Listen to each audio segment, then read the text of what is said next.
j'arrive à Venise et en chemin, je suis encore en train de me demander si je vais dire moi quand j'ai avorté. Et il faut qu'Anna Mouglalis, en conférence de presse, soit la première à le dire, mais très naturellement, hein, pour que je réalise qu'en fait, ce dispositif de honte sociale me traverse encore, que je le ressens moi et qu'en dépit du fait que je travaille 3 ans sur le sujet, j'ai toujours envie de me taire.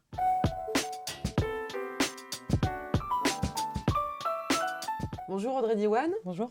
et merci de venir nous accorder un entretien au milieu d'un emploi du temps très chargé, puisque sort cette semaine votre film L'événement, tiré du récit autobiographique d'Annie Ernaux, et pour lequel vous avez déjà décroché le Lion d'Or à la Mostra de Venise. Donc bravo déjà, et puis Merci. peut-être d'autres prix à venir. Donc ce film retrace le parcours du combattant qu'a subi Annie Ernaux dans la France des années 60, d'avant la loi Veil, pour avorter, donc pour avoir un avortement clandestin. Et c'est fort, c'est très frontal, très concret, et pourtant empreint d'une grande pudeur. Moi, j'avais envie de commencer l'entretien en vous posant une question, parce que j'ai assisté au film à Venise, lors d'une projection à Venise. D'accord. Et j'ai été témoin quand même du... Alors les gens ont réagi très positivement, hein, les gens étaient émus, mais j'ai aussi constaté que certaines personnes, notamment des hommes, quittaient la salle.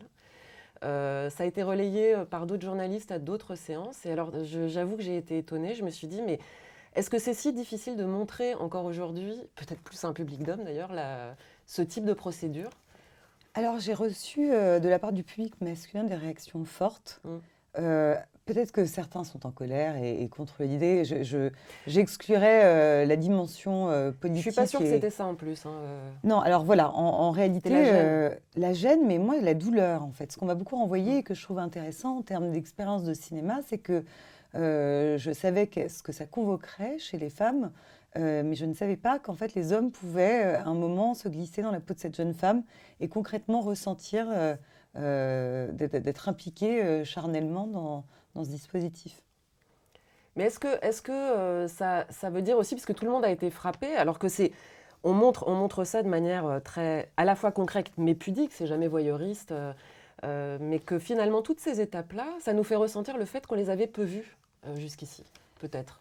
Moi, j'avais le sentiment, en lisant le livre d'Annie Ernaux, que je connaissais très peu cette histoire, en fait, que j'avais une idée un peu vague de l'avortement clandestin, mais que la réalité derrière ce terme un peu balisé, je ne la connaissais pas. Enfin, quand je suis rentrée dans le livre, je n'ai pas pu cesser de le lire avant la dernière page parce que j'étais happée par ce qui me semblait être un suspense insoutenable et aussi sidérée par tout ce que je connaissais mal. Donc, je pense qu'il y a une part d'inédit qui est liée au fait que le sujet est peu traité. Après, j'avais quelques références quand même, quelques films, celui de Mungiu, je pense aussi à The Tribe, qui se déroule dans une communauté de sourds-muets, avec un avortement clandestin en plan séquence assez fort, mais oui, on a peu d'images. Gaspard, allez, viens. J'arrive. Je me fais soigner. À moi.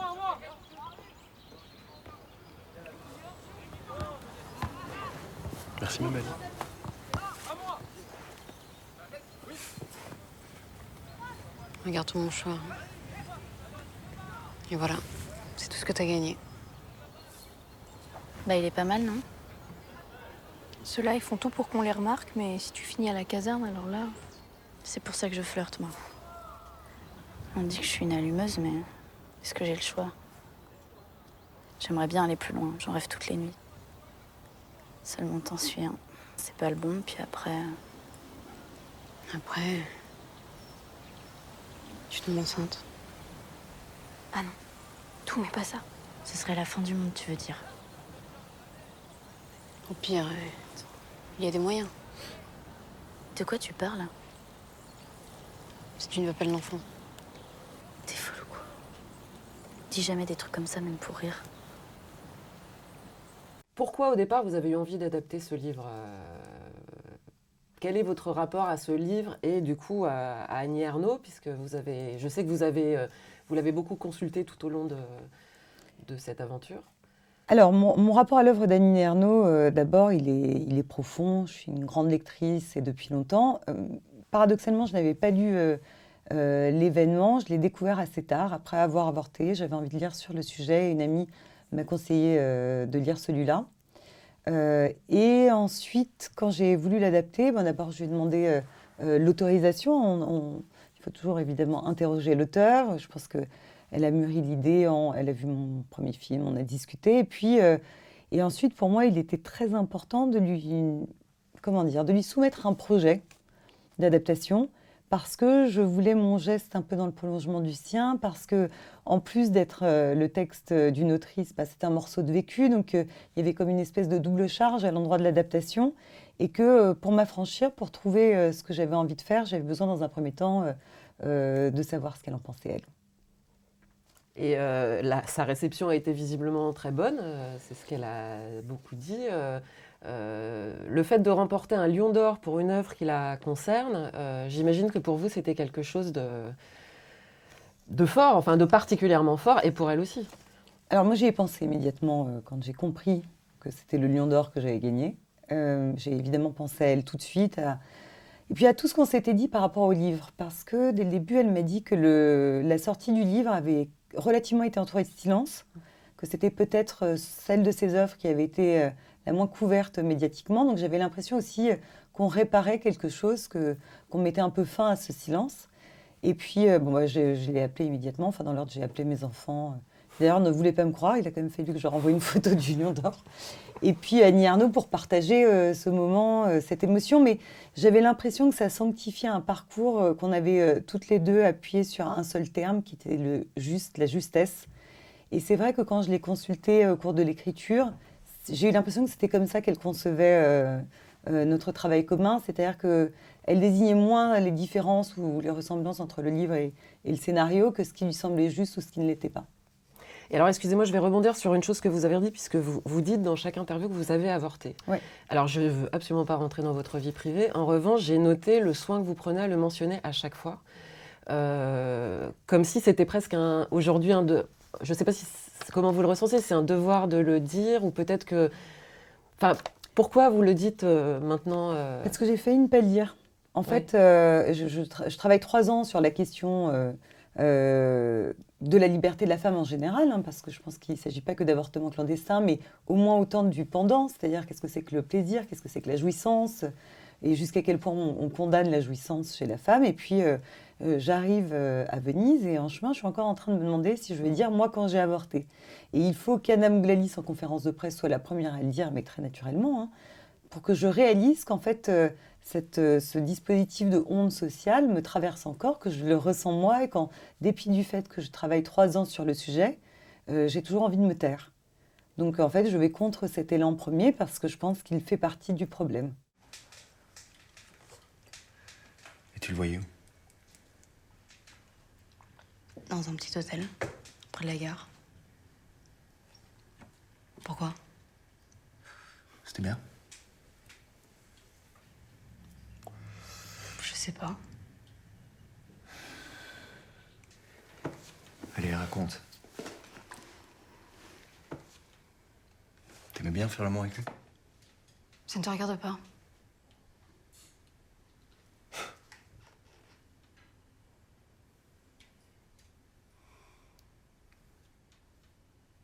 Franchement, j'aurais jamais pensé que t'as eu des histoires comme ça.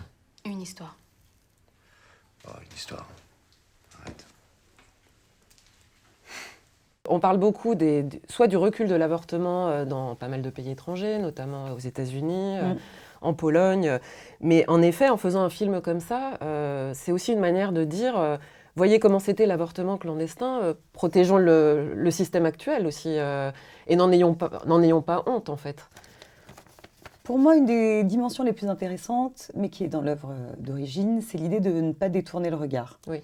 Donc vraiment, en abordant le sujet, j'avais ni envie d'être morale, ni envie d'être polémique, mais simplement d'essayer de trouver, de me rapprocher le plus possible de cette réalité concrète, en me disant comment on reçoit le film quand on est contre l'avortement. Et moi, j'ai pas d'idée préconçue de la réception, mais je me dis juste, c'est une chose d'être contre, quelles que soient les raisons, la religieuse, culturelle, et je trouve que c'en est une autre de se confronter au parcours d'avortement clandestin et de se demander jusqu'à quel point on valide l'idée que des femmes vont devoir passer par ce chemin-là.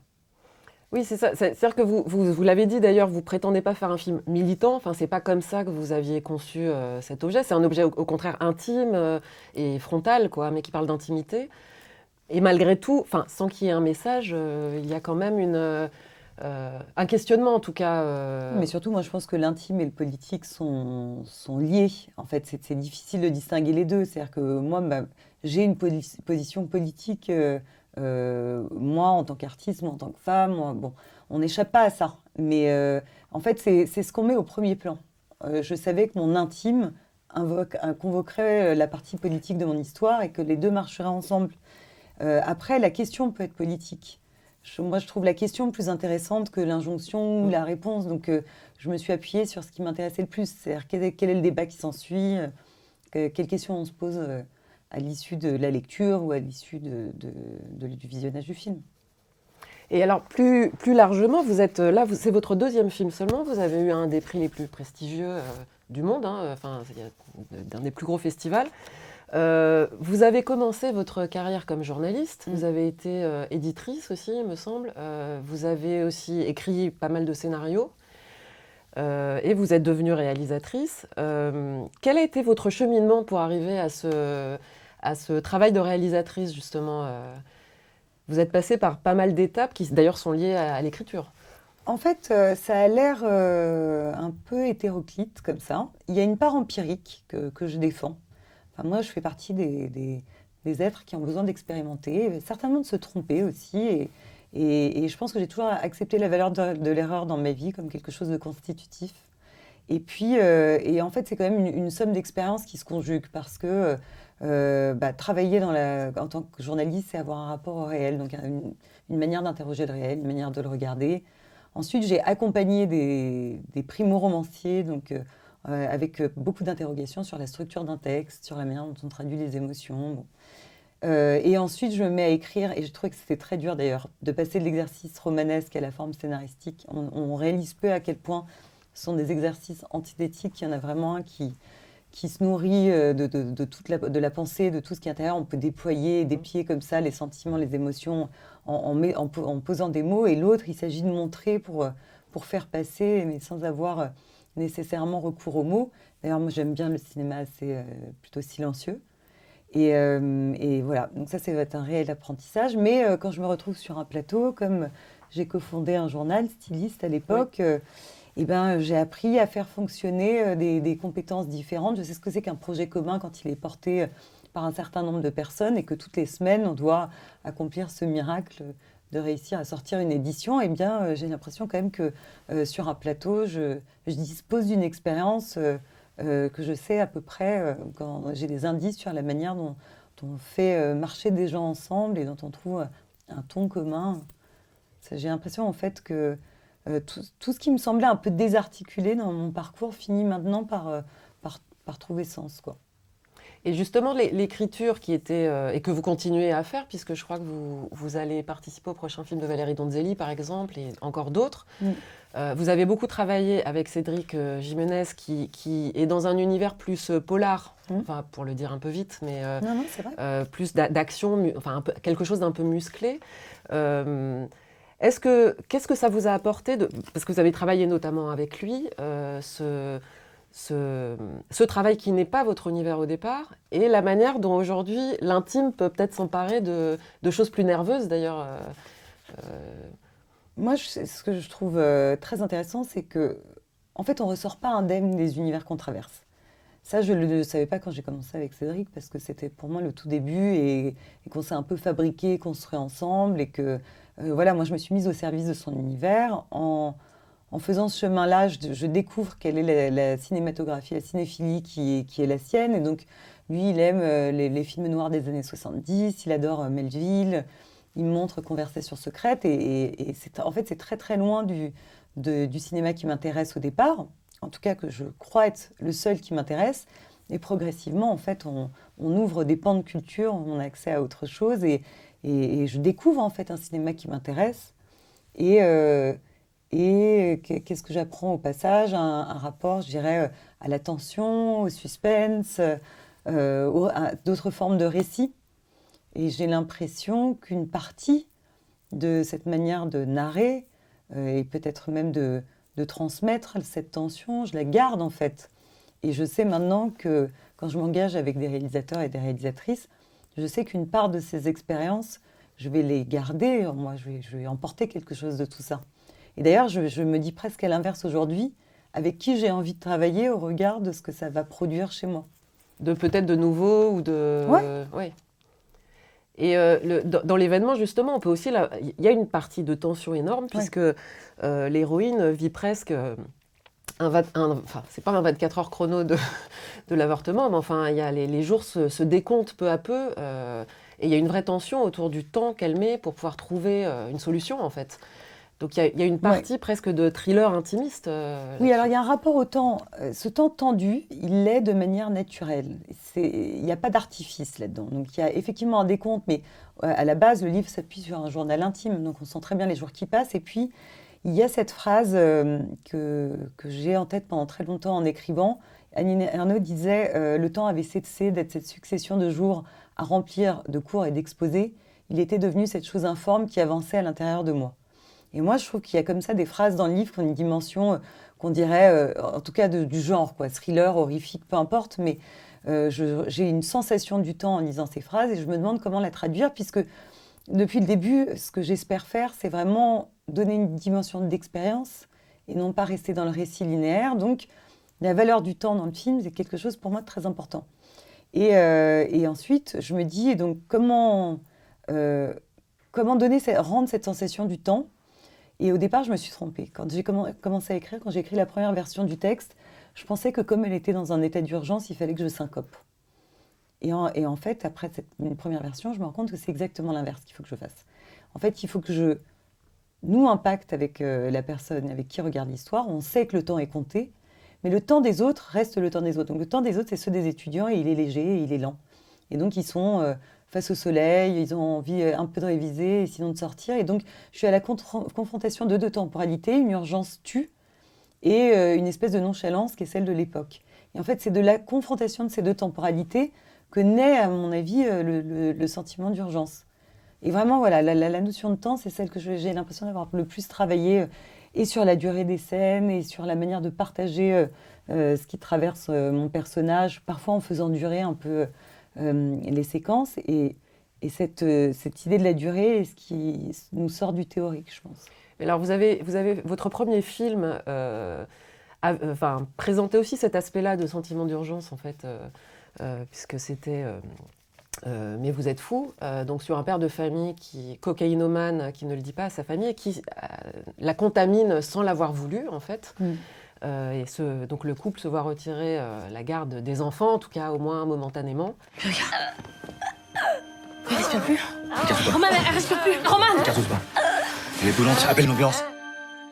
On a fait une batterie d'examens, des analyses de sang, un scanner. Quoi, qu'est-ce qu'il y a? Mais dites-nous. On a trouvé des traces de cocaïne dans son organisme. Quoi? Mais il y a forcément une erreur. Il n'y a pas d'erreur. C'est absurde, elle est juste à la maison, à l'école. Tu crois qu'il y a de la drogue à l'école? Je sais pas. Je travaille pour la brigade des mineurs. Vos enfants vont être placés, madame. Quoi?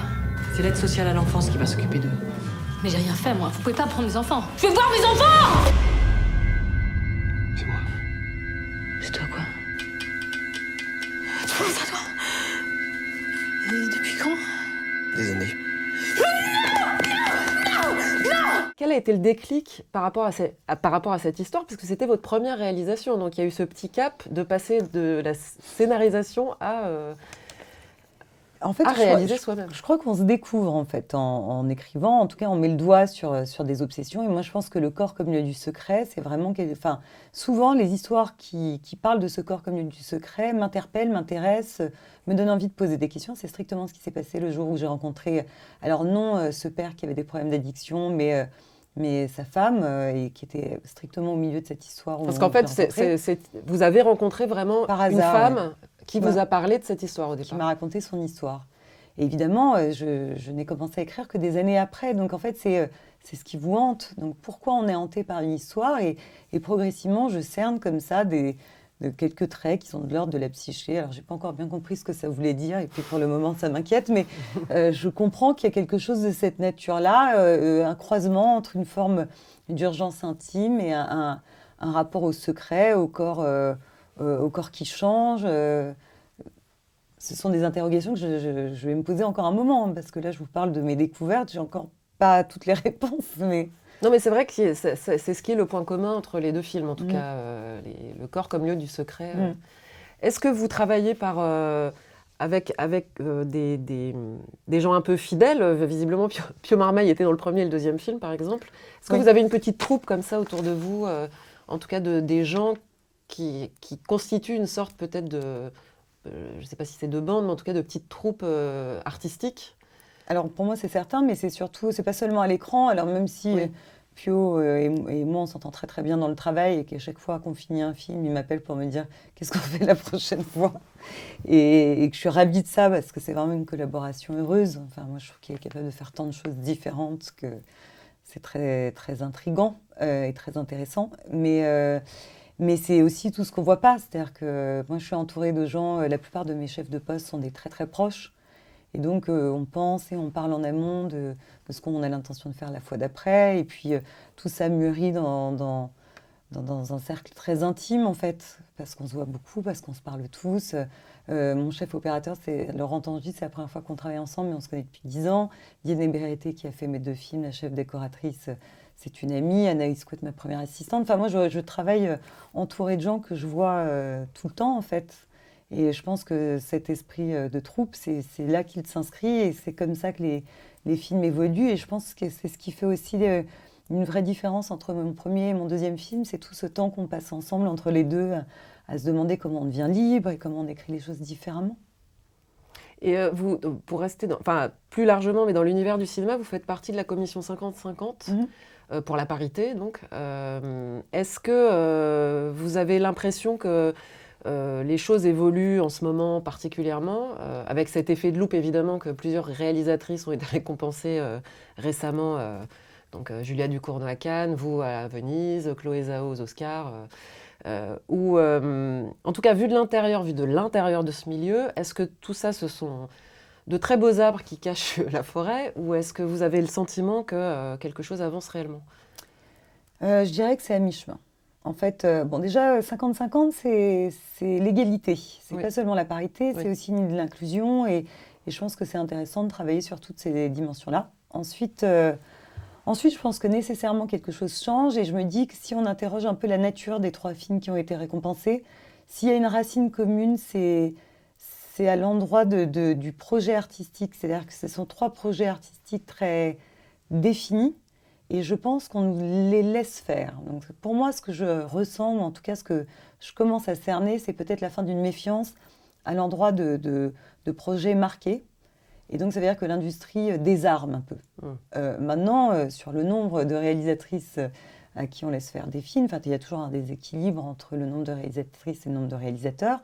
Mais néanmoins, comme vous parlez d'effet de loupe, je trouve que le mot est bien choisi, c'est que puisqu'on me pose tellement la question, alors on va entendre tellement de fois la réponse, me semble-t-il, qu'à force, on va peut-être entériner l'idée que ce changement est en marche. Et puis, vous voyez, c'est comme un cercle vertueux.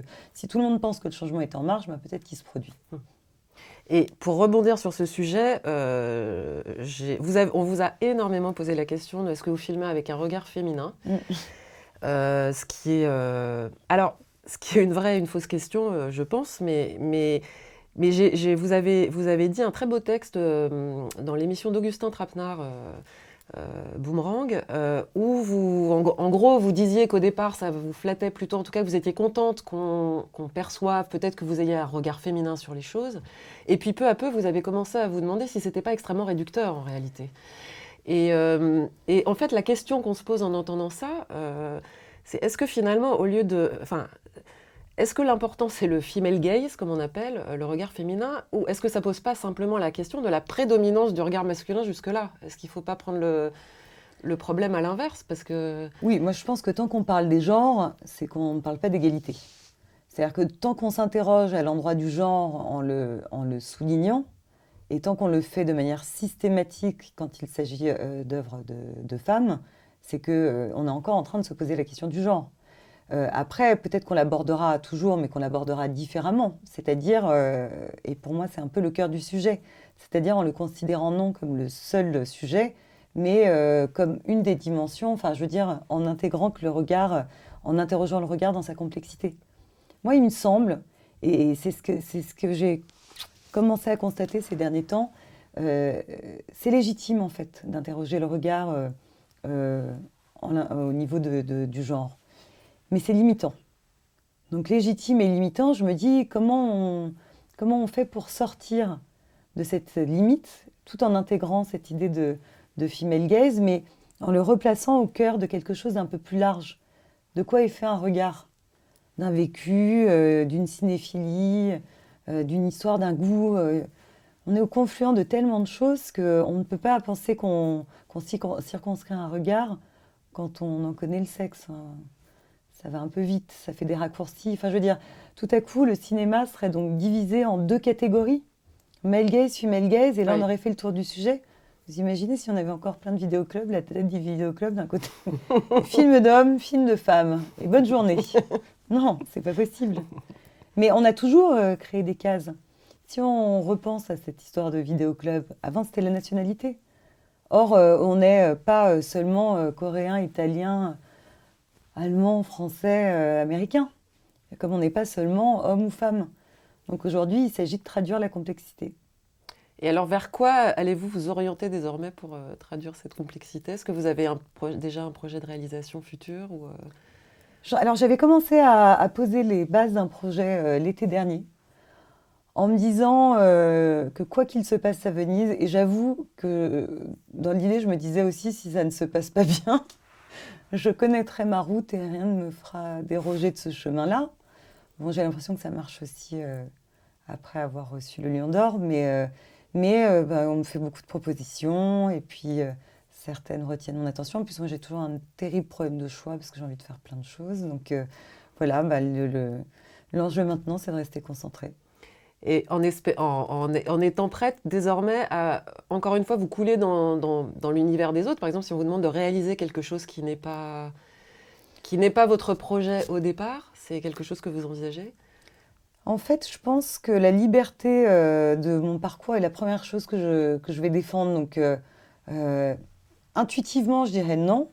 Et le simple fait de me dire non intuitivement fait que je vais peut-être regarder et rouvrir des portes. Et en fait, je ne vois pas au nom de quoi il faudrait se dicter des règles qui peuvent voler en éclats à tout instant. Parce que ça veut dire quoi? Ça veut dire que je me priverais d'un très bon texte, sans compter que, en général, quand on soumet un texte déjà écrit à un réalisateur ou une réalisatrice, il y a toujours une part d'adaptation.